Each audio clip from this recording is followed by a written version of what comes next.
Hi, my name's Eric, and I'll be reading you selections from today's Cape Cod Times, the e-edition. Today's date is Monday, November 17th of 2025. We'll start with the weather, as we always do, and across the Cape and Islands today, you can expect sunny, windy, and cooler breezes and temperatures. A low of 31 in the overnight tonight and a high of 44 this afternoon. It'll be breezy with a star-studded sky this evening. Tomorrow, Tuesday, sunny to partly cloudy, gets chilly, very chilly in the overnight. 46 during the day, 30 in the overnight. There'll be frost on the ground, probably bring in your plants. On Wednesday, mostly sunny, high of 45, low of 34. On Thursday, mostly cloudy, high of 48, low of 39. And on Friday, warms up a little bit, high of 51, low of 48, and there'll be times of clouds and sun. No rain really expected this week, but it is getting chilly. The sun will rise at 6:33 a.m. today. It will set at 4:19 p.m. We'll have 9 hours, 46 minutes of daylight. Not a lot. The moon will rise at 4:01 a.m. It'll set at 2:42 p.m. Heading to the front of the paper, where they used to keep the lottery results, but they stopped printing them, I think, because they go to press too early to give you the latest results, and most people would prefer the latest results. So we go to masslottery.com to give them to you because somebody asked us for them. So from masslottery.com, the results for Sunday, November 16th, in the midday drawing, the numbers were 2, 0, 1, 6. Again, yesterday's midday drawing of the numbers game, 2, 0, 1, 6. The evening drawing of Sunday, November 16th, 6, 2, 5, 7. Again, last night's numbers game results in the evening drawing, 6, 2, 5, 7. Good luck to all who play, and remember us if you win. From the cover of today's Cape Cod Times, more erosion at Cape Cod Beach. I feel like we're fighting a never-ending battle, by Rachel Devaney in Sandwich. Bill Bowles' feet crunched over the purple-lined mussel shells and brightly colored seaweed that carpets Town Neck Beach as he pointed out November 12th to the wave-cut cliffs that line the length of the barrier beach despite a $10 million beach nourishment effort that concluded in January. It's hard for us to estimate the amount of sand loss in the last 10 months, but to my eyes, the amount of erosion is alarming, said Bowles, a member of the community group Trustees of Sandwich Beaches. The plan was for the sand to last 5 to 7 years. We're filled with disappointment. Roughly 320,000 cubic yards of sand was deposited on Town Neck Beach during a project to fix damage to the shore. It ran from October 24th to January 8th of 2025. The plan was slated as a long-term sustainable solution for erosion. The project was conducted by the U.S. Army Corps of Engineers, and it was designed and permitted by the Woods Hole Group, Inc. As more of the beach and the shoreline jetties erode, said Bowles, homes along the beach could wash away. There's also the potential of flooding to commercial and residential areas of town, he said. Town leaders are also concerned with the erosion. We've had no big storms this year, and we've already lost 15 to 20 feet, said Select Board member Robert George during a November 6 Select Board meeting referring to beach sand. I feel like we're fighting a never-ending battle. In reality, we're just throwing our money into the wind. Bowles said he doesn't have a solution for the erosion, but the Trustees of Sandwich Beaches is holding a public meeting at 7 p.m. on November 18th, and that would be tomorrow, at Cafe Chew to talk about what's at stake. We need to keep this issue in people's consciousness so that when solutions are proposed, the town will go for it, said Bowles. How was the nourishment project conducted in 24 and 25? Sand was dredged from what's called a borrow area off Scusset Beach State Reservation, and it was sent through an approximately 9,000-foot pipeline across the bottom of the canal to the Town Neck Beach area. Once the sand reached the beach, it was shaped for a dune and berm system. Much of the erosion, according to the town website, is due to the jetties of the Cape Cod Canal. The Woods Hole Group began working on Town Neck Beach in 2014, according to group member Leslie Fields, who spoke during the most recent Select Board meeting. The beach, according to Fields, has been replenished 9 times since 1990.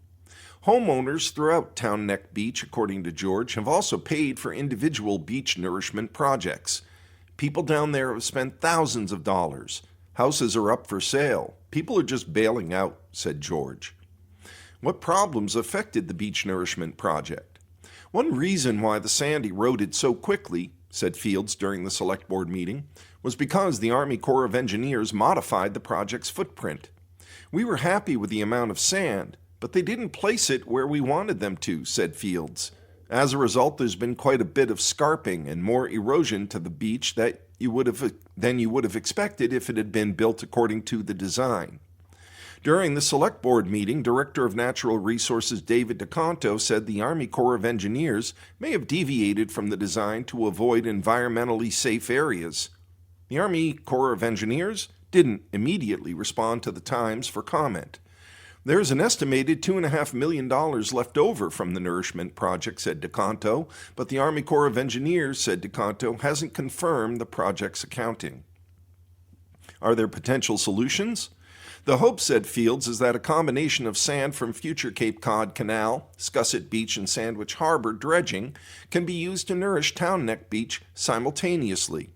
The canal, she said, is dredged every 5 to 7 years for maintenance. That would be the best bang for the buck, and it will last the longest, she said. But beach nourishment isn't going to hold the line in the sand. You've got to keep maintaining it. Community Preservation Act funds, said Assistant Town Manager Heather Harper, could also help fund future nourishment efforts. But ultimately, said Fields, any and all plans depend on Barnstable County dredge schedules, permitting, and funding. It could take between 2 to 3 years, said Fields, for another large nourishment project to come together. According to Laura Wing, a member of the trustees of Sandwich Beaches, the group was founded in 2006 as a way to advocate for problems related to sand erosion in Sandwich. The group, said Wing, is raising awareness about erosion and recruiting people in its cause. We want to represent the community of Sandwich that cares about what's happening here, she said. This isn't just about protecting big homes on beachfront property. This is about protecting the town as a whole, along with the environment. The other local story on the Cape Cod Times front page of November 17th is extra acre needed for New Orleans fire station. Voters to decide, by Zane Razak. On Monday, November 17th, Orleans town meeting voters will decide whether to approve the town purchasing a .82-acre parcel at 56 Eldridge Park Way for $1.35 million to support construction of a new fire station. On October 15th, the Select Board announced the town had reached an agreement with the property owner to buy the land, which is next to the current fire station. Then Select Board Chairman Kevin Galligan said that this parcel would allow the town to place the new rescue facility closer to the street to improve visibility and response time. When incorporated into the design of the new facility, this parcel will allow the existing fire rescue station to remain fully operational during the construction time, to provide uninterrupted emergency services to our citizens and avoid the need for costly temporary relocation, said Galligan last month during a Select Board meeting. Town officials say the town will save millions of dollars by not having to find temporary quarters. The purchase would be paid for by tapping into existing stabilization funds, and it wouldn't impact the tax rate. The special town meeting will be held on Monday, November 17th at 6 p.m. in the Nauset Regional Middle School gym at 70 Route 28 in Orleans. Staff will be on hand at the school beginning at 4 p.m. to answer questions before the meeting. The property currently houses Advanced Family Dentistry of Cape Cod. After the purchase, the town would lease the property back to Gregory Monfett, who owns the dentist office, for 18 months so he can relocate locally. This means Monfett would continue to operate out of his current location until the summer of 2027. Fire Chief Jeff Deering has named air quality, lack of appropriate male and female spaces, inadequate space for equipment and personnel, and no training space among the deficiency with the current station. The article needs a 2/3 majority vote to pass, and voters will decide a total of 12 articles during Monday's meeting. A housing overlay district proposed for downtown. If passed, Article 2 on the warrant will establish a new downtown housing overlay district that aims to promote year-round attainable housing and mixed-use development in the Seward downtown area, according to the town website. Key elements include 50% of all new units deed restricted for year-round residents, requirements for affordable and attainable units in new developments, and modern design and site standards that preserve the character and walkability of downtown Orleans, according to the website. Another article proposes adopting a local option property tax exemption allowed under state law for property owners who rent homes year-round at affordable rates to income-qualified tenants. The Select Board would set income limits, up to 200% of the area median income, affordable rent levels, and exemption amounts. And another measure aims to ensure that commercial short-term rental activities provide funding to help maintain and improve the town's housing and infrastructure. The article would authorize a 3% community impact fee on professionally managed short-term rentals, meaning properties operated by the same owner who manages 2 or more units in town. The fee would be collected by the state and returned to Orleans quarterly, and it would go toward community needs, 75% of it for affordable housing, 25% for local infrastructure requirements. From the Cape and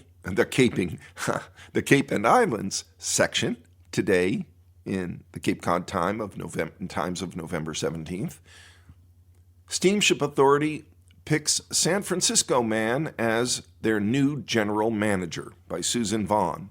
The Woods Hole, Martha's Vineyard, and Nantucket Steamship Authority Board chose Alex Kriska, Chief Operating Officer of a private ferry operation in San Francisco, as its new general manager after a months-long international search to replace retiring manager Robert Davis. Some are calling the appointment a culture change. The board chose Kriska on an initial 4-1 vote Thursday, November 13th, over current Authority Chief Operating Officer Mark Amundsen, the other finalist for the position. Steamship Authority board member Robert Jones cast the lone vote supporting Amundsen based on his wealth of experience in several maritime industries. Jones changed his vote after the rest of the board's vote for Kriska to make it a unanimous decision. Board Chair James Malkin thanked Jones for that action and said he was happy that Amundsen said he's willing to stay on in his current position. It's important to move forward, Malkin said. The Steamship Authority ferry service carries close to 3 million passengers annually between Cape Cod and the islands of Martha's Vineyard and Nantucket, according to the latest annual report. Kriska's been Chief Operating Officer at PROP in San Francisco Bay since 2017, overseeing client services and operations. Previously, he worked for a security services provider, managing 1,000 employees serving 16 million customers annually at San Francisco International Airport. He was also a fleet manager for the Military Sealift Command in Washington, D.C., and is a graduate of the United States Merchant Marine Academy and San Francisco State University. In the final interview, Kriska stressed his varied experience, saying, "My eclectic jack-of-all-trades background at the right time. I have a lot of tools from a lot of industries. I have patience and understanding to take on new challenges." Kriska acknowledged that he would initially depend on the authority staff and board to help him learn the ropes of the operation. He said his first challenge of the job would be giving people the confidence that I can do it. He said he would also reach out to the communities that use the ferry service. Part of the job is chatting with people, he said. He said he would also work with local, state, and federal officials to seek capital funds for the authority. Kriska said one reason he wanted to come east to Cape Cod was because his daughter is at college in Boston. Board member Robert Rennie asked Kriska in the final interview what stood out for him about the Steamship Authority. "It looks like so much fun," Kriska said, citing the different kinds of boats, the big staff, and its institutional status. "It's an institution." He said the job would be the icing on the cake of my career. He said his number one goal as general manager would be to make sure the boats are running on time every day. At the end of the vote on Thursday, board member Peter Jeffrey, who represents Falmouth, said after talking with his community members that hiring of Kriska is a great opportunity for culture change. Malkin directed Jeffrey, an incoming board chair, to offer the position to Kriska pending contract negotiations. The board didn't say when Kriska might start the job, but outgoing manager Davis's contract was recently extended until the end of the year.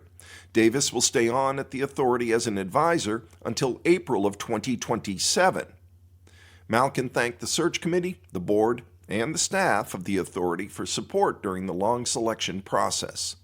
Fast Stream Executive Search, an international maritime placement firm, handled the vetting process of more than 100 applicants, paring them down to 3 finalists. The third finalist dropped out of contention before the final interviews.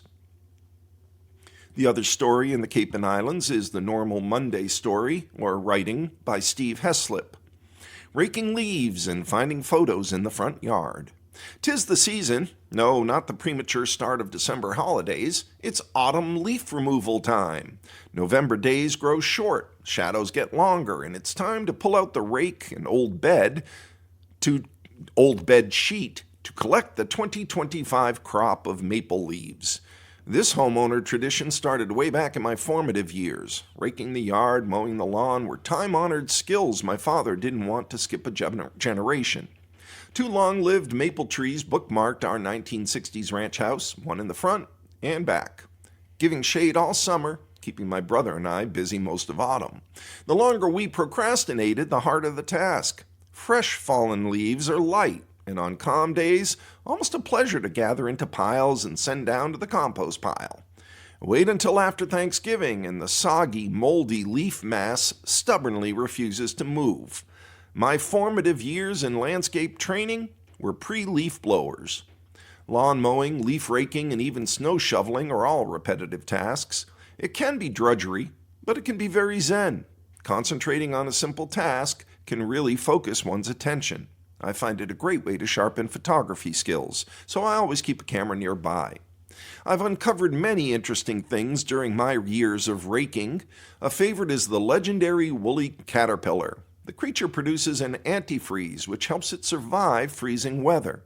Folklore claims the severity of winter can be predicted by the width of its black and orange bands. I haven't seen any yet this year. Not sure what that means. Once a photo subject is found, all raking stops for a portrait session. A tree frog recently turned up, but made a hasty escape off into the unkempt side of the lawn before I could get a focus on it. A much easier subject popped out from a flowering bed near the lamppost. A pair of morning glory vines usually spend the summer winding their way up the post, greeting the neighborhood on late summer mornings. This year, the rabbits vandalized the plants just after they had been planted. I say vandalized because they didn't eat anything. They just chewed through the vines. The plants limped along all summer with few blooms.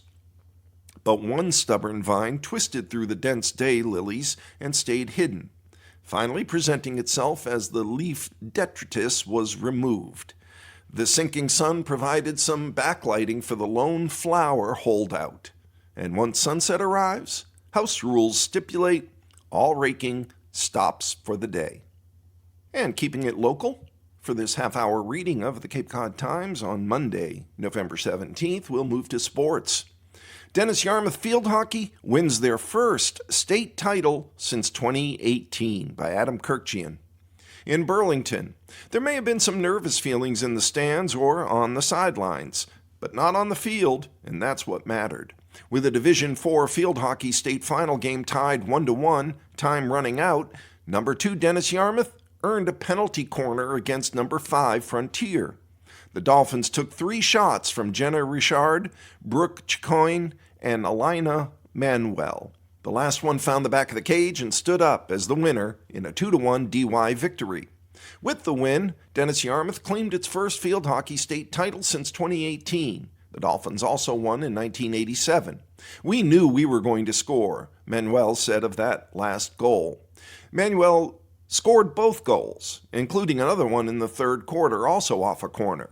It was a thrilling conclusion to a well-played game by both teams. Frontier scored the tying goal less than 4 minutes after Manuel's first. The Dolphins leapt up and ran over to goalie Addie Calacan to celebrate as time ran out. They did, and although Frontier played well, Dennis Yarmouth outplayed the Red Hawks for most of the game. The Dolphins held a 10-1 corner advantage. DY also had 10 shots. Leah Woodward also played outstanding in the midfield. Aurora Kenneville had some nice runs along the sideline, and the Dolphins looked like the better team for most of it. Manuel hustles so hard out there, DY coach Leslie Lafrance said. She missed so much of the season. It's great to see her back out and with the team. Just her speed and her tenacity was amazing. On a team with only 2 seniors, maybe it was fitting that one of them, Manuel, scored both goals. It was Manuel who also scored the winner against Cohasset in the 4-3 win in the semifinals. The Dolphins, who are 18-5 on the season, excelled in the team concept Lafrance preached. Their corner execution over the course of the season was strong. Now the Dolphins are immortalized as one of the best teams in program history and really state history. They will always be remembered. Players Ava McGrath, Taylor Gavoni, Manuel, Lila Richter, Taylon Frazier, Richard, Kimmy Sherpa, Jasmina Vargas, Chicoine, Leah Woodward, Maddie Moore, Brooke Woodward, Skylar Hopkins, Ashlyn Ney, Maddie McCarthy, Kenneville, Riley Precourt, Michaela Powell, Samantha Precourt, Avery Post, Lily Eldridge, and Calican all etched their names in history, something no one can ever take away from these Dolphins. It's a special accomplishment. It was an amazing coaching job by Lafrance. In just 2 years, she had the Dolphins in a Final Four game, and then this year won a state championship. Lafrance had coached at Keene University in New Jersey previously and came to DY with no expectations. She didn't know much about the landscape of Massachusetts high school field hockey. Did she have it in her mind that she could win a state title this quickly? Absolutely not, Lafrance said. I had no visions of the state. I just knew they were looking for a coach. The girls were great kids. They worked hard. I had no idea of the teams or the structures. I just tried to push them to be better. She did an unbelievable job of that. With a roster composition being what it was, one had to expect the Dolphins to maybe make the leap next year, not this one. The Dolphins were ahead of schedule. They rolled through the playoffs and earned the state title. Under her watch, the Dolphins became a juggernaut. It couldn't have gone any better. You can't teach that, Lafrance said. It's never going to be easy. You want something, you've got to work for it. We tried to make training as difficult as possible. We trained in the 17-degree weather the other night. The games should be easy. The training should be hard. I think we had the right mindset. The players won't argue that point, and they have the hardware to prove it. Former players have been reaching out to the players to wish them luck. The tradition remains strong. Lots of love, Richard said. I know of 4 or 5 previous graduates came to the game today, and then last game they came to the game. I'm getting texts from everyone, other teams who we don't normally play with. They wish us the best of luck. There's so much love and support from everyone. The other story, Uxbridge holds off Sandwich in Division III Field Hockey State Final by Adam Kirkjian in Burlington. In field hockey circles, this was expected. The number 2 Sandwich opponent for Saturday's Division III State Final was top-ranked Uxbridge, owners of an undefeated record and a roster that some estimated with 8 Division I players. More than that, longtime observers of the sport said that this Uxbridge team might be the best field hockey squad in state history. The Spartans' 3-0 victory, therefore, was no shock. How that result came about may have been a surprise. That's because Sandwich fought tooth and nail and made the Spartans work for everything they gained. This was no coronation. Sandwich ran with the speedy Spartans, and the game took on a physical tone. The referees allowed for a lot. Following the game, Sandwich coach Kelsey Beaton spoke to her team and said that she was proud of her players and that no one all season had pushed Uxbridge like that. That didn't make the loss any easier to take. The Blue Knights were in their 4th state final appearance in the last 5 years, in search of their first state title since 1987. In previous years, Sandwich ran into loaded Watertown teams that were similarly tough to beat. These results never really reflect poorly on Sandwich. The Blue Knights were underdogs in these matches and just couldn't overcome top performances by other teams. So many Sandwich players shined. Chloe Schultz, Elizabeth Stutzman, Sadie Clarkin, Quinn Jordan, and the entire team played their best against the best opponent they faced all season. Most years, an effort like that ends in a state title. That wasn't the case this time, but the Blue Knights, 19-2-2 on the season, were champions in spirit. 100%, I'm proud of our effort, Schultz said. No one tried harder. We came into this game, we knew they were a good team. We gave it everything we had. I'm so proud of all of us. Every single player that was on the field gave it everything they had. I couldn't be more proud. She had every reason to be. Uxbridge first scored in the second quarter, then again in the third quarter. The Spartans finished it off with a goal with 2:43 to play. Sandwich was able to get 2 corners and had a handful of shots on goal. The Blue Knights were tough in the midfield and didn't allow any easy looks for the Uxbridge offense. It was a real battle, something this Uxbridge team hasn't seen a lot of this season. We played strong. We fought the entire game, Schultz said. There wasn't a single time when anyone gave up. I think we shocked them, too. We came out faster than they did, and we had them. The loss still stings. Beaton declined comment after the game. Any time a team reaches a state final and does not finish the job, it's difficult. These Blue Knights can hold their heads high. If that Uxbridge team is the best in state history, what does that make the Blue Knights? Not that far off, that's for sure. Seniors Schultz, Julia O'Neill, Megan Dwyer, Peyton LaMontagne Heston, Kyla Darman, Jordan, and Abby Cotter move on after distinguished careers. They leave Sandwich after a historic run, and maybe the best period in Sandwich field hockey history. It was truly a special era in Sandwich field hockey. Schultz was asked what Sandwich field hockey meant to her. Oh my God, there's no words. I can't even describe, Schultz said. Being with my best friends and coming back year after year, nothing will compare to this ever in my life. In their last game, the Blue Knights made a statement. 100%. Nobody has played them like that, Schultz said. They know it too. 100%. We made a huge statement. And we'll close with a little bit of advice. Dear Carolyn, my stepdad passed suddenly of a heart attack 2 years ago. My mom let me move in with her. Her place is huge, so she doesn't want to live there alone and can't sell the house because she didn't really inherit it. She can live there until she dies, and then it goes to my stepbrother. My mom doesn't charge me rent. She said I should save and invest the money instead, so it'll be there when I do get a place. She doesn't try to run my life, and I have plenty of room. There's a pool, sauna, tennis court, so it's a great deal, and we both benefit. But this arrangement makes my dad and stepmom crazy. They keep telling me it's hurting me since I'm not living in the real world, and they complain that they can't visit me at my home. My parents are okay with each other, but haven't been in the same room since my college graduation 6 years ago. My mom and stepmom don't get along, but I go over to their house all the time, so it's not interfering with our relationship. My dad and stepmom even made my little sister ask why I'm still living with my mom, because no way a 15-year-old is asking that on her own. I'm banking money. I cook for myself a lot of the time and do my own laundry. With work, dating, getting enough exercise and sleep, life's hard enough. Why should I deliberately make it harder on myself just to prove a point? How do I shut them down while staying on good terms? Signed, Living with Mom. Dear Living with Mom, the real world comment is too silly to dignify with analysis beyond this. You're saving money while making your mom's awkward arrangement a little less so. Seems real to me. I assume the walls and furniture conform to the laws of physics.